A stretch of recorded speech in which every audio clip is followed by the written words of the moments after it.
Hey everybody, it's Allie, and this is part 2 of the Y&R chat vlog for Sunday, June 29th, and I just wanted to start out by saying, Restless Style, rest in peace? That's so sad. Is Restless Style gonna fail? I'm really bummed out about that.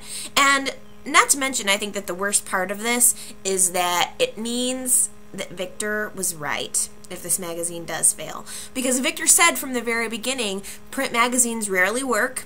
I would be more likely to support you if you went with a webzine. That type of idea would have interested me, but Nick had his heart set on the print magazine, and if it fails, it's going to be bad. I'm going to feel really terrible for everybody involved, especially Nick. But I have to say, I agree with Sharon and Jack. It seems that Nick and Phyllis are wanting to hold on to these old concepts, like they want to go for the youth market. But the youth market isn't buying these magazines, so it does kind of seem like if, you know, that's not working, they need to try something different. But I was very proud of Sharon for sucking it up, kind of going with what Nick and Phyllis are wanting to go concept-wise, and coming up with some new marketing ideas. It was like it just dawned on her to use this virtual Amber, this Restless Style Amber. Was it Restless Amber? I think it was. But I thought that was a really good idea. It was a really cute idea. And I love that they're incorporating Amber into this more now, because she's perfect. She's perfect for them. She has the style, and I mean, I think she's exactly what their magazine needs. So I love that they're actually trying to involve her now. And I have to say, Phyllis is being rude. She's being rude not only to Sharon and Jack, she's being really rude to Amber. It's making me crazy. Although I do kind of like the way the actress is playing it. She's being rude, but it's kind of in a, you know, in a fun sort of way. Like, it doesn't make me hate her or anything, but I'm just a little bit upset with her because, I mean, like, I can understand being upset with Sharon. I think there's a little bit of jealousy going on there. She doesn't, I think, have an easy time working with Nick's ex-wife. I think that Phyllis wants to be the alpha female, and she doesn't like Sharon being around, and kind of, Sharon's sort of more of a free spirit. She sort of bumbles along and sort of bumbles onto things, I think. But, so Phyllis, definitely, I think, some jealousy there. I didn't like how she wanted Nick to back her up on the Restless Amber idea just because he is her husband. I thought that was a little bit unprofessional, to say the least. So, I don't know, Phyllis is being really rude, and especially to Amber. And I really don't understand why she wants to be so awful to Amber. Like, what is it about her that makes Phyllis so uncomfortable? Because it can't just be Daniel. I mean, I don't know. I mean, they're dating, so what? I mean, why does she need to be so involved in his life? I mean, she should be happy they're apart right now. But I mean, I just would think a little bit of sympathy would go a long way. And Amber is just like almost totally oblivious to it. It's like Phyllis just has this hatred for her that is palatable, and Amber's just like la la la, you know, just kind of going along doing her little Amber thing. But Phyllis is like making fun of her clothes and really trying to go out of her way to not involve her in this Restless Amber thing. And I don't know, it's kind of a bummer, especially because Amber reminds me a lot of Phyllis when she was a little bit younger.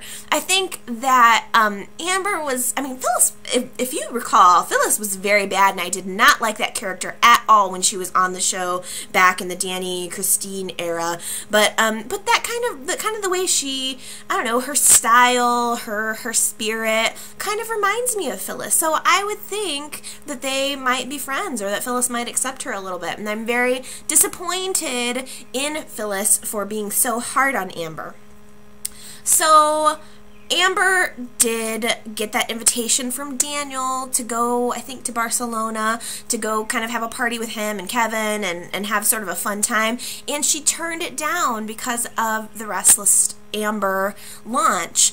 And I thought that was sad. It was sad, but I really thought that it showed how committed she is to the project. And instead of Phyllis thinking, oh good, you know, Amber's actually committed to this, she's involved, she's not just going to run off and ask, she didn't even ask for the time off, Phyllis immediately was happy because it was a way to get Daniel and Amber apart. It's like she doesn't want, I don't know, she doesn't want anything good. She's just being such a, I don't know, she should be happy about that, and she's just not. I think she's being kind of a little butthead, to be honest.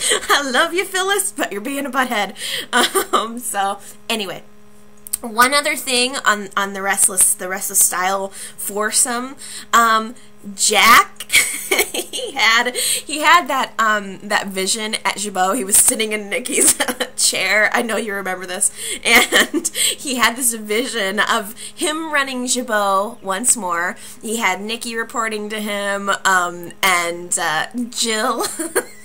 Jill was the receptionist in his little fantasy. I thought it was so funny. Like, that was just hilarious to me. And Jill comes in like, I have some messages for you, Mr. Abbott. Like, that was cute. I just thought that was one of the nice little moments of the week. And I'm wondering, is Jack gonna pull out? Oh yeah, and Jack was on the cover of Restless Style throughout in that little dream. But I am wondering, is he going to start pulling out of this project? He seems, you know, he's nostalgic about things that are going on in his house. He's nostalgic about things at Jabot. Restless Style isn't quite going the way he wants it to. Is he going to find another project? I don't know. We'll see. Okay, moving on.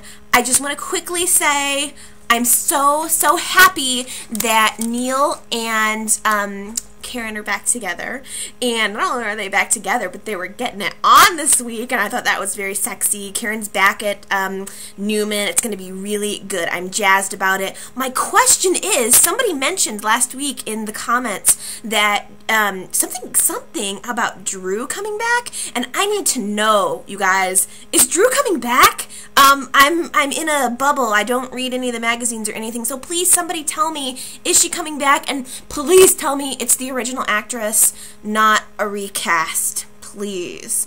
So if she is coming back, I'm kind of excited about that, even though I like Neal and Karen. I miss Dru. I really was sad about leaving her, and she's left the show a couple of times throughout the years, but you know, I just really missed her this time, so I'll be happy if she comes back. Anyway, okay.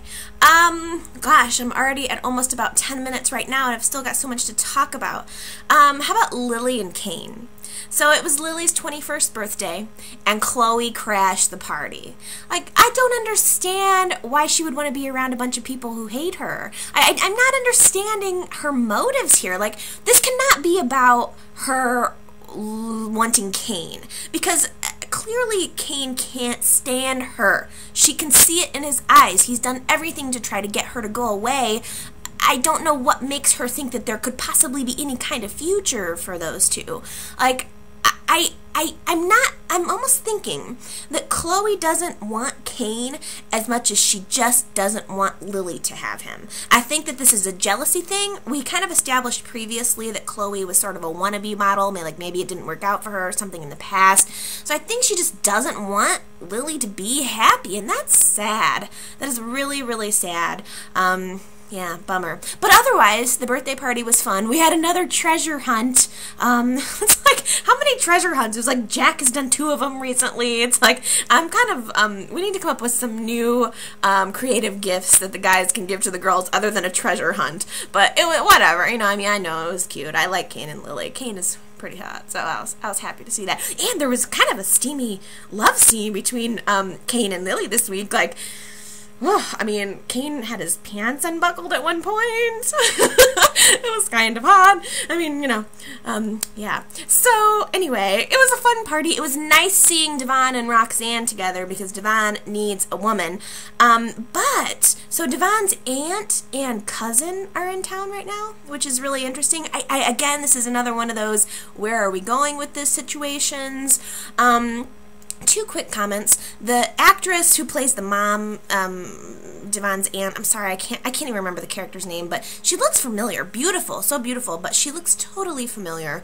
I wonder who she is, or if she's been on some kind of other show recently, or in the past maybe. But and then there's the kid, Anna. She's the singing sensation slash little perceptive child. I kind of don't like her. Like, this kid's kind of a smartass. Like the way when she went to the jazz club with Neal and you know, and she was like, "I know you're just trying to get me out of the room, Mr. Neal." I was like, "Psh, kid, shut up and go get that pitcher of orange juice." So I don't know, but whatever. My question is Neal right about them? Because Neal has a good sense about these things, and I don't know. I mean, so far this lady's got Kane paying for her hotel while she's in town. She seems like she's on the up and up, but who knows? Why is she showing up now? What's the deal? So I don't know. Lots of questions, lots of things still to be discovered on Y&R. I think it's interesting. I think there's a lot of good stuff going on right now. I'm enjoying the show. I hope you guys are too. I think that about does it for me for today, but I will definitely be back next week. So again, enjoy the show, and I will see you later. Bye!